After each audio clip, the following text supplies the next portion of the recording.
Alright, so here is the worksheet that I provided for you, and we're going to go over it together so that way we can get the concept of work a little bit better. So looking at the three diagrams, we're going to be looking at calculating work based on that diagram. So for diagram A, we have a 100 Newton force that is applied to a 15 kilogram object, and it moves 5 meters at a constant speed.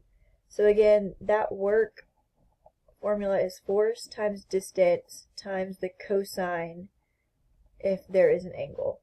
For this scenario, there is no angle, so we just need our force, which is 100, and our distance to be 5. So work is going to be that 100 newtons multiplied by 5 Newton meters to get 500 joules of work.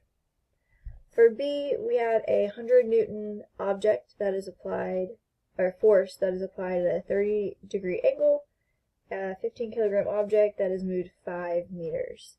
So here we do have an angle, so our force that they give us is 100 newtons.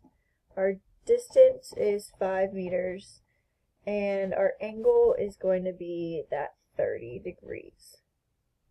So work is going to be that force, 100 newtons, multiplied by our distance, 5 meters, and then cosine 30.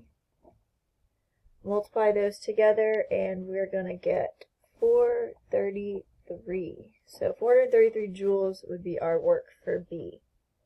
For C, an upward force is caused to move an object 5 meters, and we have the mass of this object, which is 15 kilograms, and we have our distance, which is 5 meters. So for this one, it's a little bit different. Instead of giving us the force, they gave us the mass and nothing else. So force is going to be our mass times gravity, which is our weight. Our mass is 15 kilograms, and then gravity is going to be 9.8. Multiply those together to get 147 newtons. So that is the force or weight of the box. So that is the weight or force needed to move it. So our work is going to be that force, 147, multiplied by 5 meters, and that would be 735 joules of work. Now we can look at the bottom. We have our free body diagrams, kind of just representing what forces are acting on the object. This first column, it says forces doing work on the object. You're just going to be identifying what force is causing the object to move or not move. And then you're just going to calculate the work. So this first free body diagram, a 10 Newton force is applied to push a box across a friction-free surface for a distance of 5 meters. So that would be the applied force causing the object to move or do work. And that work, again, is that force, which they gave us as 10 newtons, and it moved 5 meters. So multiply those two together to get 50 joules of work. Looking at your second free body diagram, we have a 10 Newton frictional force that's slowing a block down to a stop, and that took 5 meters for that to happen. So that is our frictional force causing the object to slow down, and that's doing the work. And for this one, work is going to be that frictional force, which is 10 newtons, multiplied by the 5 meters, and that's going to be the cosine 180. So don't forget that. And if you multiply all that, that's actually going to be negative 50 joules. So it's doing negative work, so we get a negative answer. And then approximately a 2 kilogram object is sliding a constant speed across a frictional force, and that goes 5 meters. There is no applied or frictional force, so there is none. And since there is no force, there is no work being done. So that's the front side of that worksheet. Let's look at the back. So it gives us a couple different scenarios when looking at how high this roller coaster is going to be going. It gives us the mass of 2,000 kilograms, and the hill is 60 meters high. So this one seems a bit tricky and it seems like a lot, but really what it's asking you to do is multiply your force and distance for all of these. So we have our force and our distance, force, distance, force, and distance. The reason we don't use the angles is because it's like that scenario where that force is being pulled this way and it's moving in the direction. So if it's going up a hill like that on an incline, no angle is necessary when calculating the work. So all we need to do is force times distance. So for this first one, it is 1.2 times 10 to the 4th newtons times 105 meters. So that's going to be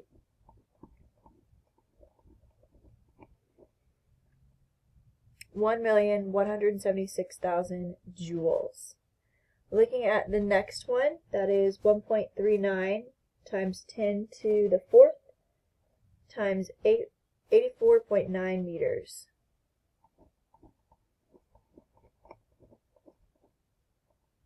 That is again 1,180,110 joules. And then our last one we have is 1.61 times 10 to the 4th multiplied by 73.2 meters. And that will be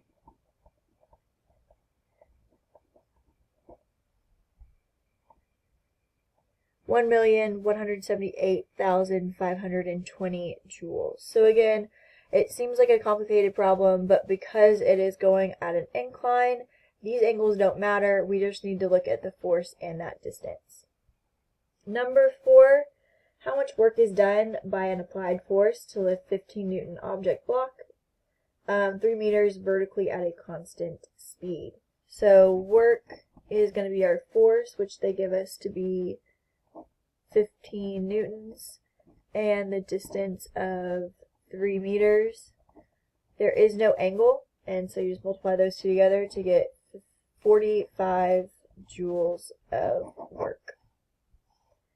Number 5, a student of a mass of 80 kilograms runs up 3 flights of stairs in 12 seconds. The student goes a distance of 8 meters. Determine the amount of work done by the student to elevate his body to this height. So we have our mass of 80 kilograms. We have our time to be 12 seconds. We have our distance to be 8 meters. And we want to find work, again, that's force times distance. There is no angle for this, so it's just that force times distance.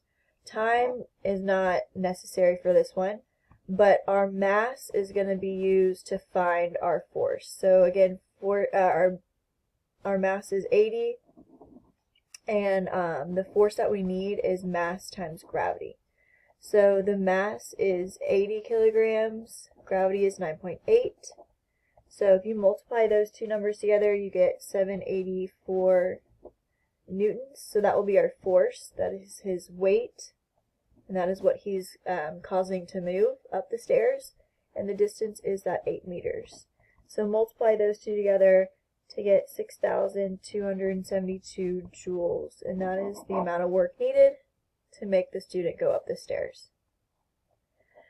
This next one, 6, does give us an angle. So calculate the work done by a 2 Newton force that is directed upward at a 30-degree angle of the vertical. So that is shown here.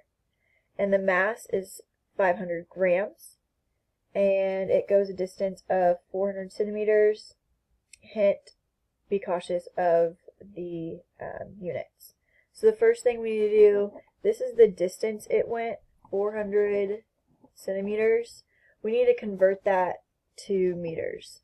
And in order to do that, you're going to divide by 100. 400 divided by 100 is 4 meters. So that is your distance. And then we need to also be cautious with this angle. When always looking at the work being done, we always want to look at the force and the horizontal. So we always want this angle here. They give us 30, and if this was a right triangle, that means that this angle was 60 degrees. So that would be the angle we would be using, is 60 degrees. So work is going to be our force, which they gave us to be 2 newtons. Our distance we converted to 4 meters, and then we'll do cosine 60. And again, make sure your calculator is in degree mode, not radian, because that's going to cause issues if you have it in radian. You need degree. Multiply all those together, and that would be 4 joules of work. And then our last question is number 7. A tired squirrel has a mass of 1 kilogram, does a push-up by applying a force to elevate its center of mass 5 centimeters. Estimate the number of push-ups that tired squirrel must do in order to do approximately 5 joules of work. So the first thing we need to do is we need to take the mass of this squirrel to find its weight or its force of gravity. And again, that's mass times gravity. So its weight is 1 times 9.8.